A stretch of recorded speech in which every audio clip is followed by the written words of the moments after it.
আসসালামু আলাইকুম। এই লর্ড শান্তই কিন্তু আমাদের সিরিজ জিতিয়েছে। শান্তকে আপনি যেভাবেই দেখেন না কেন, শান্তকে আপনি যতই গালিগালাজ করেন না কেন, শান্ত যেদিন ভালো খেলে সেদিন আমাদের ম্যাচ জিতে।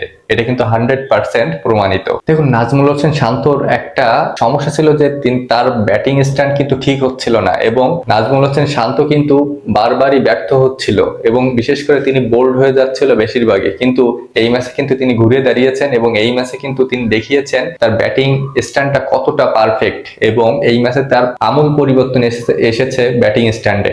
এই জন্যই তিনি ঘুরে দাঁড়াতে পেরেছেন এবং 100 করে দেখিয়ে দিয়েছেন যে তিনি আর লর্ড শান্ত নয়। এর আগে যতবার শান্ত ভালো খেলেছে, একটা ম্যাচও আমরা হারি নাই।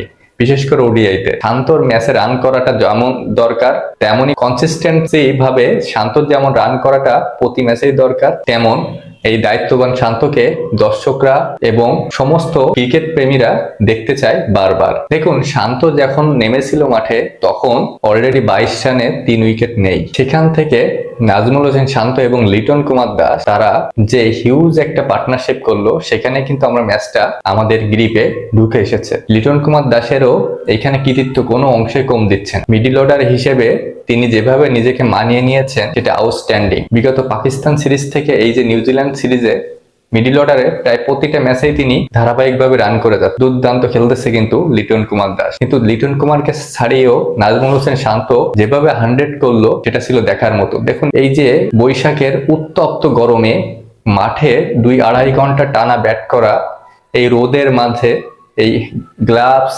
হেলমেট, প্যাড পরে দৌড়ানো, এটা কিন্তু চারটেখানি ব্যাপার না। অনেকবারই কিন্তু স্ক্রাম করেছিল, কিন্তু তারপরও কিন্তু হাল ছাড়েনি, তারা কিন্তু মাঠে খেলে গিয়েছে।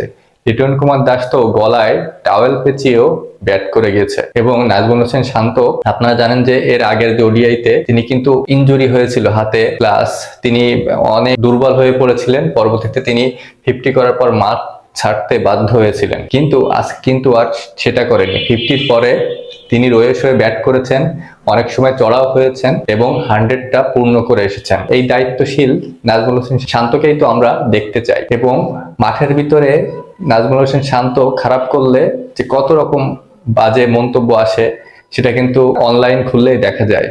এবং লর্ড শান্ত বলে যে আমরা চিৎকার করি, এটা আসলে তাদের দিক থেকে একটু খারাপই লাগে, খারাপ দিকই বলা যায়। কিন্তু শান্তর ধারাবাহিকতার অভাব চরমে, সেটা কিন্তু আমরা ভালোই বুঝতে পারছি। কারণ বিগত 20 ম্যাচের ভিতরে এটাই শান্তর কিন্তু 15 ওভারে 100, 3টে 100 এই পর্যন্ত।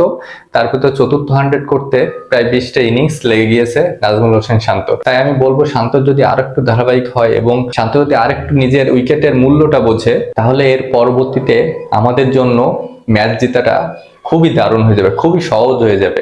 এবং নাজমুল হোসেন শান্ত যেভাবে করে লড়াকু ইনিংস খেললো গতকাল, সেটা দেখে সত্যি অসাধারণ লেগেছে। এবং এই তপ্ত গরমে চট্টগ্রামের মতো মাঠে যেভাবে করে 100 তুলে নিল, অসাধারণ হয়েছে। আপনার কাছে নাজমুল হোসেন শান্তকে কিভাবে দেখবেন অবশ্যই জানাবেন। ভালো লাগলে পাশে থাকবেন। ধন্যবাদ।